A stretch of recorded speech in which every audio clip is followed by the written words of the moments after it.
हाय दोस्तों, आज हम पढ़ेंगे दादी की बनाई हुई परी की कहानी।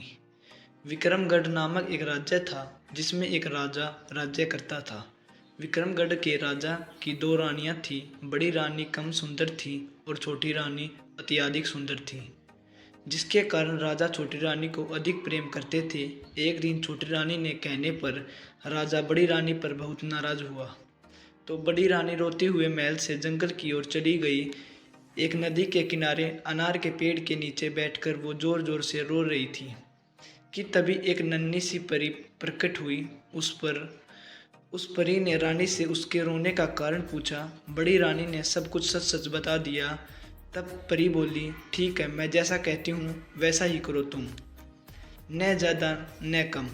पहले इस नदी में 3 डुबकी लगाओ और फिर इस अनार के पेड़ से एक अनार तोड़ो। और ऐसा कहकर परी गायब हो गई। बड़ी रानी ने वैसा ही किया जैसे कि परी ने कहा था। जब रानी ने पहली डुबकी लगाई तो उसके शरीर का रंग और साफ हो गया, सौंदर्य और निखर गया। दूसरी डुबकी लगाने पर उसके शरीर में सुंदर कपड़े और जेवर आ गए। तीसरी डुबकी लगाने पर रानी के सुंदर लंबे काले घने बाल आ गए। इस तरह रानी बहुत सुंदर लगने लगी। नदी से बाहर निकलकर रानी ने परी के कहे अनुसार अनार के पेड़ को एक अनार से तोड़ा। उस अनार को सारे बीज सैनिक बनकर फूट आए और रानी के लिए एक तैयार पालकी में उसे बिठाकर राज्य में वापस ले गए। राजमहल के बाहर शोर सुन रहा राजा ने अपने मंत्री से पता करने कहा कि क्या बात है। मंत्री ने आकर खबर दी कि बड़ी रानी का जुलूस निकला है। राजा ने तब बड़ी रानी को महल में बुलाकर सारी कहानी सुनी और पछताते हुए इस छोटी रानी को राज्य से बाहर निकाल जाने का आदेश दिया। छोटी रानी ने पहले ही परी की सारी कहानियां सुन ली थी। वो भी राज्य से बाहर जाकर अनार के पेड़ के नीचे नदी किनारे जाकर रोने लगी। पिछली बार जैसे ही इस बार भी परी प्रकट हुई। परी ने छोटी रानी से भी उसके रोने का कारण पूछा।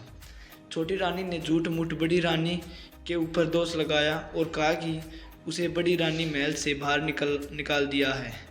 तब परी बोली, ठीक है, मैं जैसा कहती हूँ वैसा ही करो, न ज़्यादा न कम।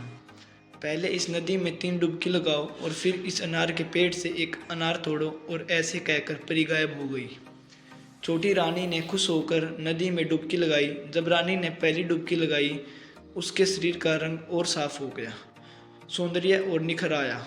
दूसरी डुबकी लगाने पर उसके शरीर पर सुंदर कपड़े और जेवर आ गए। तीसरी डुबकी लगाने पर रानी के सुंदर लंबे काले घने बाल वैसे ही बड़ी रानी जैसे हो गए।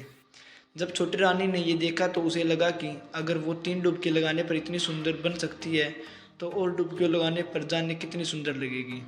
इसलिए उसने एक के बाद एक कई डुबकियाँ लगा दी। मगर उसका ऐसा करना था कि रानी के शरीर को सारे कपड़े फटे पुराने हो गए, जेवर गायब हो गए, सर से बाल चले गए और सारे शरीर पर दाग और मस्से दिखाई लगने लगे।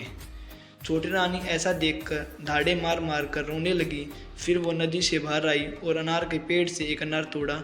उस अनार में से एक बड़ा ही राक्षस निकला जो उस रानी को देखकर हंस रहा था। तो इस कविता से हमें सीख मिलती है कि हमें जितना कहा जाए और जितना हमें मिले हमें उसी में संतुष्ट रहना चाहिए। अगर कहानी पसंद आई तो वीडियो को लाइक कीजिए और चैनल पर नए हो तो वीडियो को सब्सक्राइब कीजिए।